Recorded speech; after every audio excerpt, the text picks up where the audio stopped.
There's a lot of different incentives available. So what the government, with the main incentive, the tax incentive, is trying to look at, they're looking at early stage development, early stage R&D.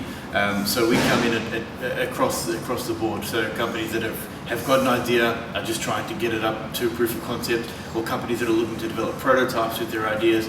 There are also other incentives available for companies that are trying to take it from that prototype to commercialization. So there's a range, and it can go across the board as to where we get involved with companies and how companies can access those various incentives on offer.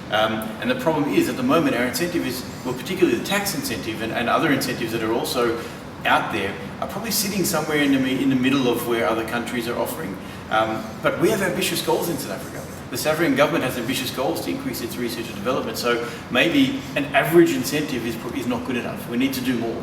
We need to become great in terms of what our incentives are offering, and in turn give that on to the entrepreneurs and the companies that are trying to be the next Mark Shuttleworth and trying to do the next thing in South Africa from an innovation perspective, and that will allow us to grow from an R&D perspective. And what you have there around that early startup phase is that you have this actual massive funding gap, because lots of entrepreneurs, for instance, are looking for money in order to to develop their initiatives, and the money just simply isn't there, or the systems and processes to evaluate everyone's capital needs are just not able to deal with it. So crowdfunding allows you to take ownership of raising money, and because you can actually engage with the target market and ask them either to invest into your business, or you can ask them for donations and then give them product in return.